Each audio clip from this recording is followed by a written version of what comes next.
Hey guys, welcome to the channel. This is part 6 of What If Naruto Was Sent to the Highschool DxD universe. It's a story about Naruto gets sent to the Highschool DxD world during the fight with Kaguya. Also check out previous parts of this What If, link is in description. And I have created a playlist for this What If, where you can find all the previous parts, check that out as well. Before we start, please do support for more awesome content, it really means a lot. Don't forget to subscribe and leave a like. And also check the description for the creator of this great fanfic, and support them for making this fanfic. So let's start this video. The moon was shining brightly like the sun itself. It had 9 black tomos on its surface, and the image of a woman was in the sky. And her head was positioned in such a way that the moon was between her forehead like a third eye. She smirked at the world as the veins surrounding her eyes bulged. The landscape changed to accommodate a massive tree that touched the skies in the center of Konoha. The land was dead, and the air itself stank of rotten flesh. Numerous bones belonging to different kinds of animals and humans protruded from the ground. A wood golem sat beside the god tree. A massive Tengu-like being was on the other side of the god tree, with both of its massive swords impaled on the ground. Its wings were on the floor, broken and disfigured. The planet was desolate and lifeless. Naruto stood on the Kage mountain in his orange and black jumpsuit, staring at the yin and yang seal. A little child's voice startled him. "Nisan? Where did everybody go?" A little kid with spiky blonde hair in my beloved village. Another spiky blonde-haired boy in an orange jumpsuit had hot tears gushing out of his eyes. "Are we alone?" A 4-year-old little child with blonde hair asked. All these kids were Naruto in different important stages in his life. He stared at all of them with melancholy. He brought all of them into a hug. An old man levitated on top of the Kage mountain, floated in front of the blonde shinobi. He had a black shakujo in his hand, and he sat above flowing 9 orbs. He shook his head in disappointment. The little Naruto struggled fiercely, wanting to get out of the hug Naruto had them in. "Leave us alone." They all screamed as red bubbling chakra exploded out of them. The shockwave pushed Naruto out of the mountain. He tried to use chakra to stick to the side of the great mountain, but found out he couldn't. He closed his eyes, expecting the pain of falling from a great height like that. He landed on the dead bodies of several shinobi beside the foot of the mountain. He quaked in fear and got off the dead mass. They all had a headband on with the insignia of shinobi engraved on it. "Naruto, why?" Sakura asked bitterly with tears streaming down her face. "You weren't enough to protect us, his Sir Tonkachi." A certain duck butt had the flat edge of his sword rested on Naruto's right shoulder. Light cracked around it as the sounds of chirping birds filled the area. "Protecting your precious people," a disinterested voice called out. "You're the greatest hypocrite ever, Naruto." Naruto recognized that voice like the back of his hand. His sensei Kakashi Hatake. "Naruto boy, you're the child of prophecy. You either save us all, or doom us all." An orange old toad with a necklace made out of pearls was staring at an orb with all the Bijuus were chained inside it. "I wouldn't go back on my word. That's my Nindo." Hinata Hyuga in the standard Konoha flak jacket stood in a Juken stance. Her normal pale eyes were purple with a black ripple pattern surrounding both eyes like a wave. Zombies of Konoha 12 and everyone Naruto had ever helped her know crawled out of the ground with a kunai in hand. Naruto took a step back in fear. "I'm sorry guys. I didn't mean to." He took another step back. "Where do you think you're going, Uzumaki?" Naruto heard Sasuke's crazed voice among the zombies. "I'll kill you for abandoning us, Naruto." Sand tendrils rose toward Naruto. "Where had your springtime of youth gone to?" Toe zombies were covered in green chakra. "You have failed, Naruto. You should have just given up and let me complete the Mugen Tsukuyomi." A zombie materialized out of nowhere on top of the Jetu statue. The Senjutsu failed this time. "You are worse than scum, Uzumaki." Anito Madara stated as he gripped his gunbei and did a half tiger seal. "I gotta run." Naruto in his panic state didn't see his 13-year-old self tackle him to the ground. "Where do you think you're going?" "Two?" he asked in a sickle-like manner with spits flying from his mouth into Naruto's face. Everyone all grabbed at Naruto trying to tear his flesh. "No. Stop this. I don't want to fight you guys. Please," he cried out hopelessly as they all dogpile him. "Naruto, wake up," an eerie voice screamed. Naruto jerked up from his sleep with a gasp, breathing heavily, drenched in sweat. Tears streamed down his face, and his Rinnegan had already activated itself. All the Bijuus were on the bed in a circle formation. "Nice going, brat," Kurama chastised with a frown on his face. "I don't have time for this, Kurama," he said as he flopped back into the bed. He wasn't the least bit bothered by the wet sheets. Kurama tapped the power button on the TV remote in Naruto's room. It switched on and Kurama with the remote till he reached the station he wanted. A female journalist was on the screen with the mic saying something in a place in Kuo. The headlines were blurred in Naruto's eyes due to the drowsiness caused by sleep. He strained his ears to listen to what the woman was saying. "And we are here in Kuo where a seismic event occurred all of a sudden." The rest of the headlines disappeared into the background. Naruto could feel a nasty headache coming. He took a deep breath and sighed deeply. It was them, and this time, Kaguya was in it. "You're gonna take the day off." Naruto pushed his blanket aside and took off his wet shirt. He dropped them into the laundry basket beside the bathroom door and opened the bathroom to freshen up. Naruto turned on the faucet and plunged his hands under the cold running water. He splashed the water on his face, enjoying how cool it. A few splashes later, Naruto rubbed his face and stared into the mirror. He gazed at the fabled Rinnegan. The concentric dark circles were overlapped with a different pattern entirely. Strands of blonde hair were on top of his eyelids. They were due to the fringes his hair had grown out to be without an hit-eye obstructing them. 2 side bangs had grown out more than the others on the side of his face. He really needed a new haircut. Maybe a new style entirely. The shinobi had a lot going on his mind as he took a hot bath. His chakra had been acting strange recently, and he had to do something about it. His 6 paths chakra reserves were much more bigger than the amount he had when he fought Kaguya. Gaining the yang part of Old Man Sage powers brought his chakra levels to a point that was otherworldly in shinobi standards. He had an understanding of all things chakra related with the ability to use all 5 basic elements to boot. This abnormal amount of chakra shoot off the roof when he gained the yin part of Hagoromo's chakra. And it's been pretty hard to keep this chakra at bay lately. And he honestly didn't think chakra control exercise would work for him. The Rinnegan granted its user great chakra control. Or maybe there was something else preventing his control. He got out of the tub and cleaned himself with an orange bathrobe. He wondered if his stressed out mind affected his control. Maybe he needed more meditation. His thoughts came to screeching halt when he heard a knock on his front door. "Good morning, sensei. How was your night?" Issei stood in front of Naruto's door with his uniform on ready for school. He wondered what could have caused a mini-seismic event. "Hiato." Issei's name rolled off Naruto's tongue distastefully. Issei kneeled in front of Naruto and clapped his hands together. "I'm really sorry, sensei. I was powerless against Bucho and Akeno's boobs." He gave a clumsy excuse and leaned forward. Oh pai. You betrayed me to get a feel of her boobs." Naruto found it incredulous. He betrayed just for boobs. "You don't understand, sensei. The deliciousness of a heavenly pai." Issei quipped with a satisfied smile. Naruto couldn't believe his ears. This boy was beyond obsessed with breast. And that would eventually turn to a weakness in battle. Oh, how wrong was Naruto. "Good morning, Naruto-san." Issei mom greeted in Naruto. "Mom? A good morning to you too, Hiato-san." Naruto bowed. "How are you today? I hope the sudden tremors didn't cause you any troubles," she inquired with a smile on her face. "Not at all, Hiato-san," he answered smoothly. "Well, that's great. The damn earthquake just happened without a sign. It was weird really," she mentioned, and stared into space, no doubt trying to solve the mystery behind the sudden anomaly. "That's true, Mom. And besides, why are you here?" he queried. "Oh, me?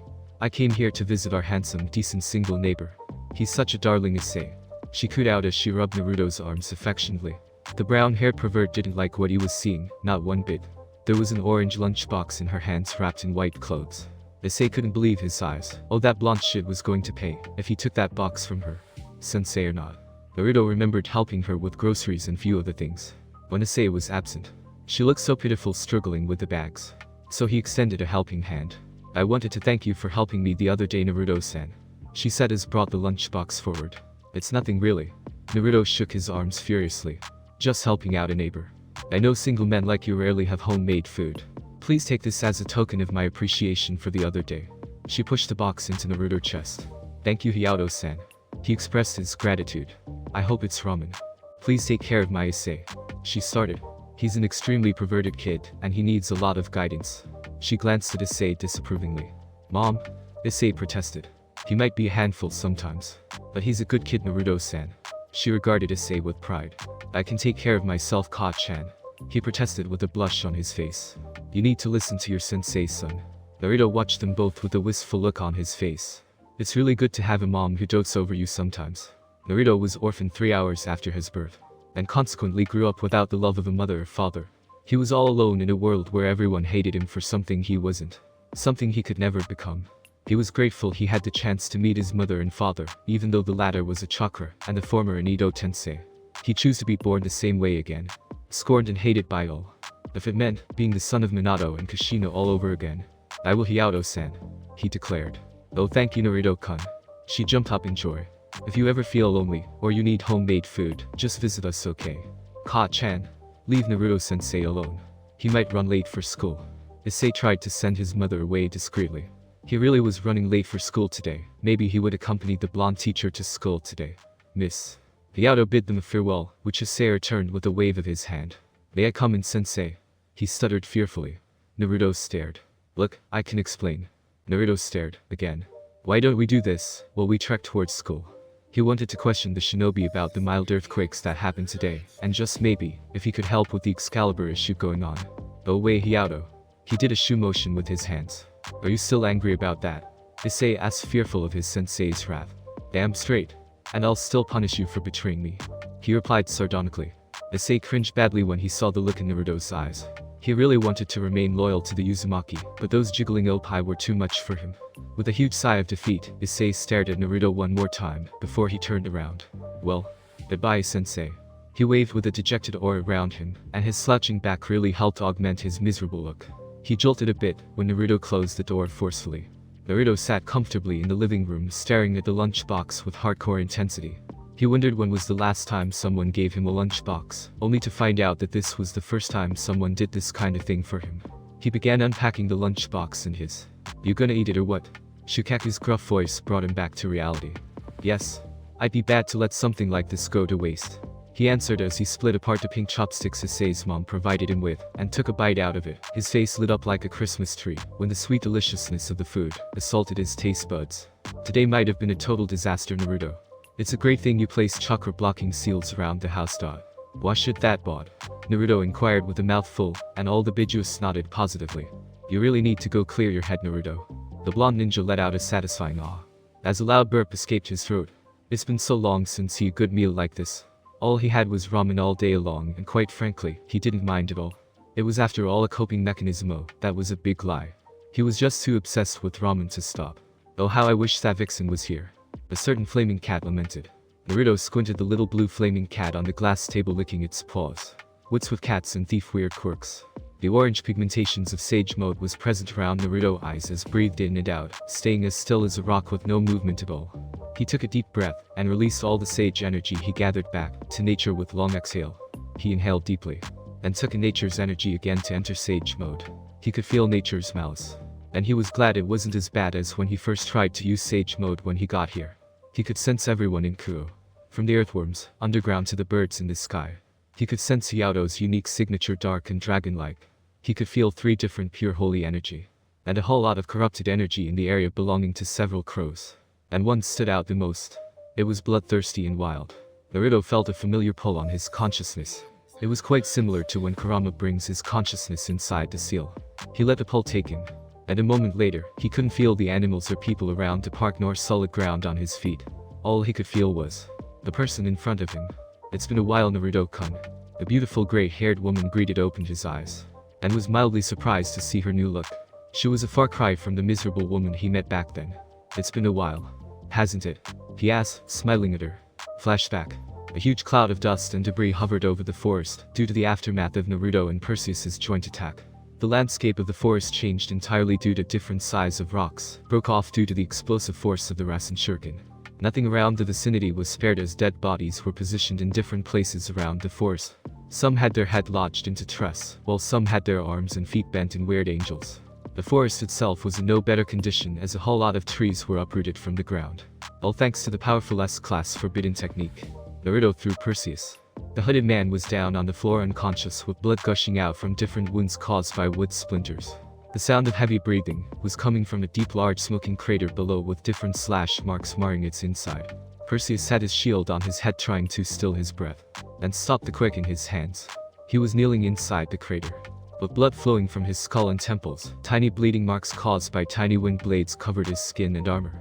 He limped and struggled to get out of the deep hole in the ground, cursing Naruto. For a second there, he thought it was over when the presence of the blonde man disappeared. Perseus panted heavily when he made it out of the crater, and scanned the entire area for his equipment, but could not find them. He covered his nose, and waved his shield, to push away the dust surrounding him. The destruction was devastating. And it was only a matter of time before unwanted guests find this place. This guy. It was the best solution. He reassessed the situation. His orders were to bring the shinobi in alive.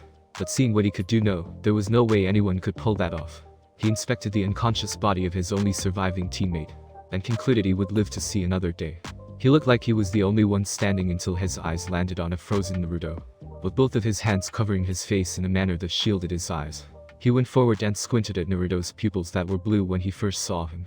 But now they were black horizontal bars reminiscent to that of a toad. Perseus had never faced or met someone like Naruto who could perform the impossible, a man wielding chakra on a level like this. This was groundbreaking discovery for the organization. A new sacred gear that grants the user chakra had been created. But unfortunately, it was lost in battle, returned to the god system in heaven, to be reincarnated into the next soul.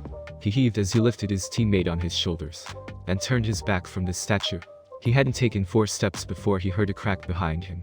He ignored because he thought it came from the forest. But another loud crack threw that thought out the window.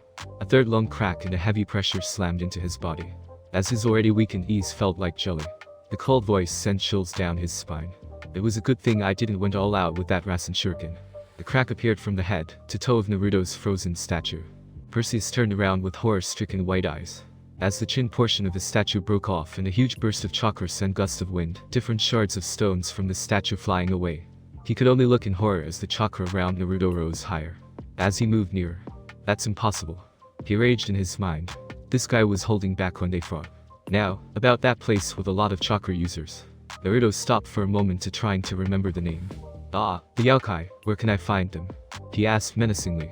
This was augmented by the blue chakra surrounding him, like he was inside blue flames. Perseus didn't want it to give a potential future threat information. That would help further his ambitions greatly. But he was in a tight spot. "I could get that information out of you in so many ways. And some would make Anko, interrogation specialist, proud." Naruto finished and waited patiently for a reply. Perseus knew he was toast in both ways, but he had to try. "Please, let my teammate go. And I promise you I'd tell you about them, if you manage to defeat me," he said on his knees trying to save his comrade. The shinobi was stunned by this. This guy was willing to sacrifice himself for his comrade. And Naruto respects that. The Yaokai are a supernatural race native to Asia with human-like form and animalistic features. The form mostly depends on the species the Yaokai belong to. They can use chakra and Ujutsu, a technique unique to their race. Most of them live in bounded areas which wasn't easy to break. He gave a brief introduction. "Where can I find one?" Naruto questioned. "I don't know their location. All I can give is a name, the Kyoto faction," he finished. "Thank you, Perseus-san." Naruto turned around, ready to go find Kyoto. "You're not going to finish me off?" Perseus could not help but ask. The logical thing to do was finish him off for good. What was he trying to do? "You don't peg me as evil, Perseus-san," he said. "Tell me, what do you really want? Is it what your organization brainwashed you into? Or do you want to make a difference in this world?" Perseus pondered this while staring at his feet. What did he really want in the first place? He joined the human faction because he respected Cao Cao.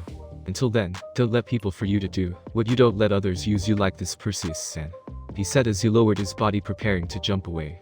"My loyalty for the human faction is unwavering. If you ever face someone named Cao Cao, run for your life, Naruto-san." Perseus told Naruto to show his gratitude for sparing his life. "I never told you my name," he said. "We know a lot about you, Naruto-san. I'd implore you to be vigilant. You don't know who is coming next for you," he said. "Can I ask you a question, Naruto-san? Sometimes you disappear off our radar like your entire existence itself is hidden from us. Is it due to those eyes?" he said, pointing at the shinobi's toad-like eyes. Naruto appeared behind Perseus with his hand posed for a chop that would render Perseus unconscious. "The human faction should be wary of me. Tell them this is the last mercy I can grant them," was what Perseus heard before he went out cold. It's been 2 days since Naruto had been trying to use Sage Mode to find Kyoto. He was in a shin-length black cloak, with a single button around the neck. He had salvaged the clothes from the carcass of those sent to capture him. He didn't want another Akatsuki after him in a foreign world, so he tried to change his appearance. He landed on a tree branch wheezing out hard. Due to the effect of using up Sage Mode, he stilled his breath and tried to absorb nature energy again. But this time he failed to absorb nature energy. He fell on his knees breathing hard again, as he didn't have enough chakra to balance nature energy anymore. Traveling for 2 days straight in Sage Mode wasn't an easy task even for someone like him. He had to be in constant Sage Mode if he wanted to remain safe from the hero faction. For the life of him, Naruto couldn't wrap his head around the fact that these guys always knew where he was, but lately, spending a lot of time in Sage Mode, he noticed something foreign in his body, like a seal of sorts.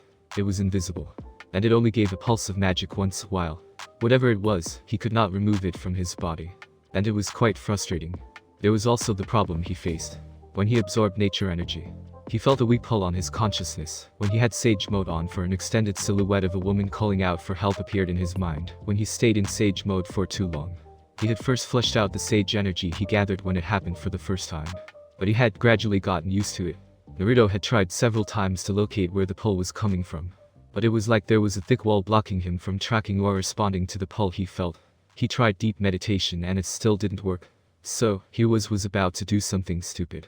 He hopped off the tree and made the clone hand seal in the air, and 8 clones appeared on their one knees with their palms on the floor. Black ink formed a circle pattern on the floor in front of all the clones, as it raced across the ground and formed a star. The original Naruto landed on the center of the circle, and sat down cross-legged, and took a deep breath, and dispelled all his clones. The blonde shinobi was about to mix a higher form of chakra with this world's nature energy, to enter a super enlightened state, accessible to him alone. The 6 paths age mode. 2 processes were involved to enter this mode. He had to knead 6 paths chakra and mix it with nature energy to form 6 paths senjutsu. As he channeled a pint of 6 paths chakra, nature energy entered him willingly like it desperately needed to become one with him. 10 black fist-sized orbs appeared behind Naruto in a circular formation, and everything in the world became bare to Naruto. He could sense a massive group of beings in different dimensions with varying powers. Naruto gasped when he felt that pull again, and it was stronger than before. Naruto let the pull draw him in, so he could finally confront whoever was on the other end. Reality changed around him, as he opened his eyes slowly to find himself in a white plain. He stood up and scanned the entire area until his gaze landed on a black mass in the distance. He sped towards the black mass with caution as all 10 truth-seeking bolts followed its master. Naruto came to a halt when he finally neared the black mass, which was actually a woman trapped inside some kind of seal, which had black tendrils preventing her from moving. This woman, no, she's no human. She's a divine being. Naruto cogitated. Shoulder-length beige-gray hair acted like a curtain covering her face. She had her gaze on the floor, and sorrows rolled of her in waves. But Naruto was still has his guard up around her. Hello? He greeted for the first time. She raised her head and stared at him for the first time, and she was astonished and happy to see and hear someone for the first time in ages. She thought a member of her family had come to visit her, but she was highly disappointed when she saw a man, a human no less, in front of her. How did he get here in the first place? She sized him up and she saw he was no ordinary human. He was human, but there was something about him. He wasn't a native of this universe, it seems. Or are you human? She spoke for the first time. Her voice was pleasing to Naruto's ears. Uzumaki Naruto. He introduced, who are you and why did you bring me here? You're not one of us, are you? She asked with a squint. Naruto tensed when he heard that. How could his secret have gotten it that fast? Be at ease, child. I'm not hostile. She reassured. Naruto visibly relaxed when she told him to. There was this aura about her that reminded him of his mom. What are you? And why are you sealed here? He asked. I am Gia, goddess of life and earth. Naruto's eyes twitched when he heard the word goddess. That brought up memories of Kaguya. As to why I am here, it's a long story. Why is nature energy so vile? He asked as he sat crisscross applesauce. It's because I am no longer around to keep it balanced. Man, angels, devils and even gods have enraged nature greatly. She answered. Well, that wrong. How does human activities affect nature? Nature was supposed to be without conscience. It wasn't supposed to have negative feelings at all. Naruto said. It is because I have grown angry, child. I have been betrayed by my loved ones, and I crave justice. I have placed a curse on nature energy to treat anyone who tries to harness its power as hostile. And the negative feeling is a result. And anyone who loses control of nature energy will go berserk. She explained. But you're different, Uzumaki. The curse is rendered useless when it comes to you. She said. HN, vengeance. Naruto scoffed. You disapprove of me wanting justice? She asked. TSK, even gods aren't exempted from the circle of hatred. The shinobi said. He faceted at the clueless expression on the goddess's face, and articulated the circle of hatred for her. Hatred bred vengeance and vengeance bred more vengeance. But forgiveness bred repentance. An image of Obito flashed his mind. Salvation, a vision of Sasuke, hope, a vision of Nagato, and so much more.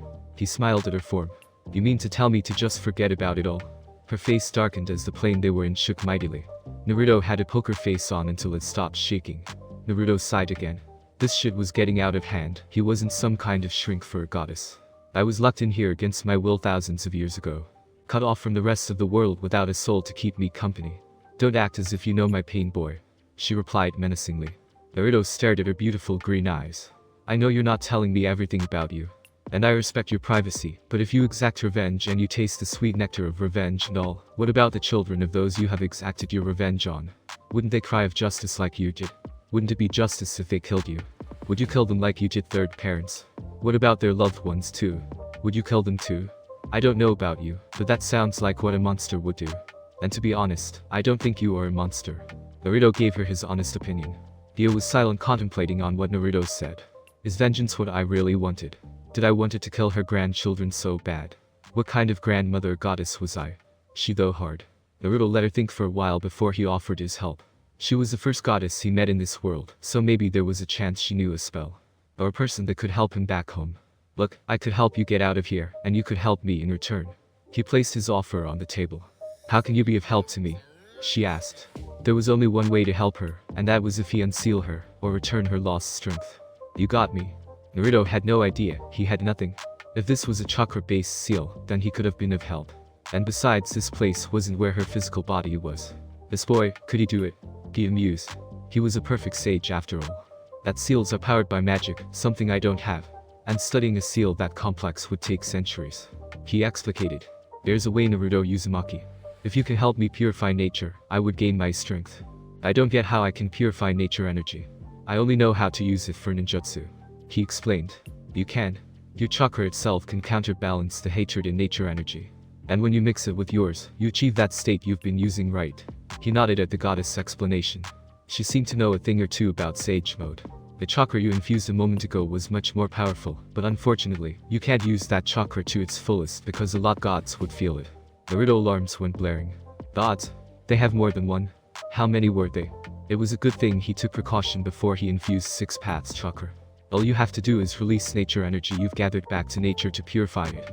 Oh, that's what I have to do. I don't get it. The blonde ninja was still had his dumb moments, it seems. Wouldn't making you happy resolve all of this? He asked the obvious.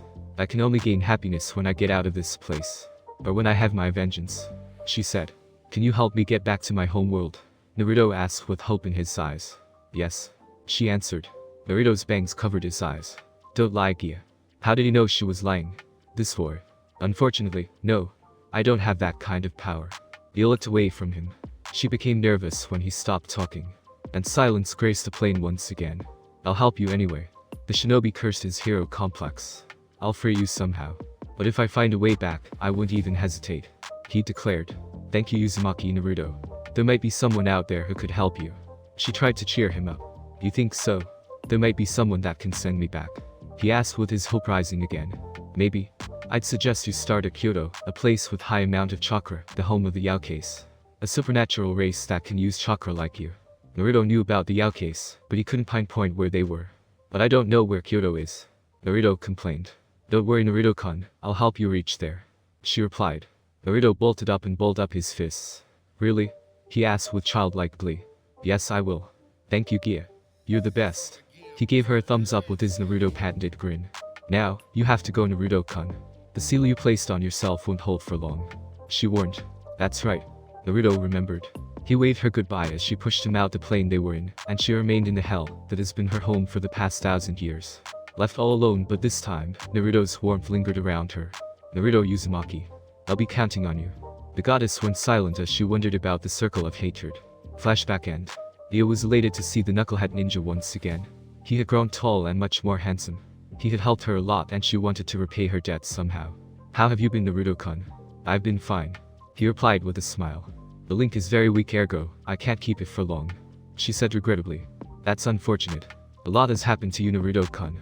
The spark in your eyes has dimmed. She said while staring at Naruto in the eye. Really, you think so?